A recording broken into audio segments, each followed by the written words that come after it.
সম্মানিত সুধী, স্বাগতম মহাগ্রন্থ আল কোরআনের ধারাবাহিক তাফসিরে। আজকে ইনশাল্লাহ আমরা পবিত্র কোরআনের সূরা আল আরাফের 203 নম্বর আয়াত নিয়ে আলোচনা করব। এই আয়াতে মন আল্লাহ রাব্বুল আলামিন বলেন, وَإِذَا لَمْ تَأْتِهِمْ بِآيَةٍ قَالُوا لَوْلَا اجْتَبَيْتَهَا قُلْ إِنَّمَا أَتَّبِعُ مَا يُوحَى إِلَيَّ مِنْ رَبِّي هَذَا بَصَائِرُ مِنْ رَبِّكُمْ وَهُدًى وَرَحْمَةٌ لِقَوْمٍ يُؤْمِنُونَ। আবার যখন তুমি কিছুদিন তাদের কাছে কোনো আয়াত এনে হাজির না করো, তখন তারা বলে, ভালো হতো যদি তুমি নিজেই তেমন কিছু বেছে না নিতে।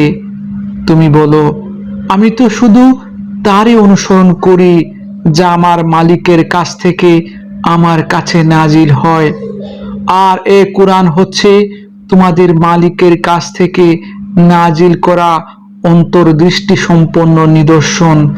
যারা ঈমান এনেছে এই কিতাব তাদের জন্য হেদায়েত ও রহমত। আলহামদুলিল্লাহ, চমৎকার একটি আয়াত। প্রিয় বন্ধুগণ, এই আয়াতে আল্লাহ রাব্বুল আলামিন কাফেরদের দুষ্ট মানসিকতা, কাফেরদের ছোট মানসিকতা আমাদের সামনে উপস্থাপন করেছেন।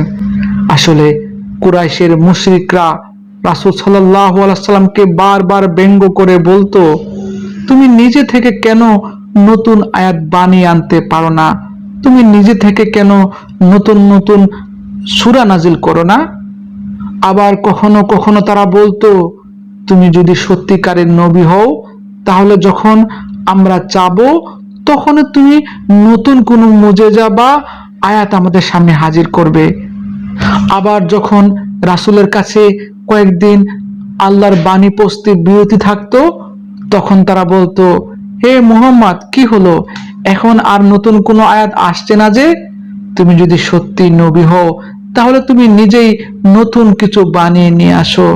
কাফেরদের এই ঠাট্টা বিদ্রূপ ও দুষ্ট মানসিকতার জবাব দিতেই আমাদের আলোচ্য আয়াতটি আল্লাহ রাব্বুল আলামিন জানিয়ে দিয়েছেন এবং কাফেরদের এই নিকৃষ্ট মানসিকতা সম্পর্কে আমাদের অবহিত করেছেন।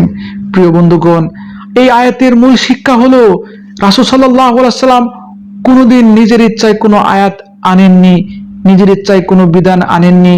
রাসূল সাল্লাল্লাহু আলাইহি সাল্লাম কখনো নিজের থেকে কোনো কথা বলেননি। তিনি কেবল আল্লাহর ওহীর অনুসরণ করেছেন, আল্লাহর বাণী অনুসরণ করেছেন। আল্লাহ যখন আয়াত নাজিল করেছেন তখনও তিনি আয়াত বর্ণনা করেছেন। আল্লাহ যখন সূরা নাজিল করেছেন তখনই তিনি সেই সূরাটি মানুষের কাছে পৌঁছে দিয়েছেন। তিনি নিজে থেকে কোনো সূরা মানুষের কাছে পৌঁছে দেননি। প্রিয় বন্ধুগণ, এই আয়াত আমাদের স্পষ্ট করে আল্লাহর বাণী, আল্লাহর ওহী কেবল আল্লাহর ইচ্ছায় নাজিল হয়, মানুষের ইচ্ছাতে নয়, বরং এখানে চূড়ান্ত ইচ্ছুক মহান আল্লাহ রাব্বুল আলামিন। প্রিয় বন্ধুগণ, আলোচ্য আয়াতের আরেকটি স্পষ্ট বার্তা হলো আল্লাহর বিধান আল কোরআন হলো, আল্লাহ রাব্বুল আলামিনের আয়াতগুলো হলো, আল্লাহ রাব্বুল আলামিনের সূরাগুলো হলো অন্তর্দৃষ্টি উন্মোচনকারী নিদর্শন, সত্যকে দেখার নিদর্শন। যারা তাদের অন্তরকে পবিত্র রাখে, যারা সত্য অন্বেষণকারী, তাদের জন্য এই আয়াতগুলো হেদায়েতের পরিপূর্ণ নিদর্শন।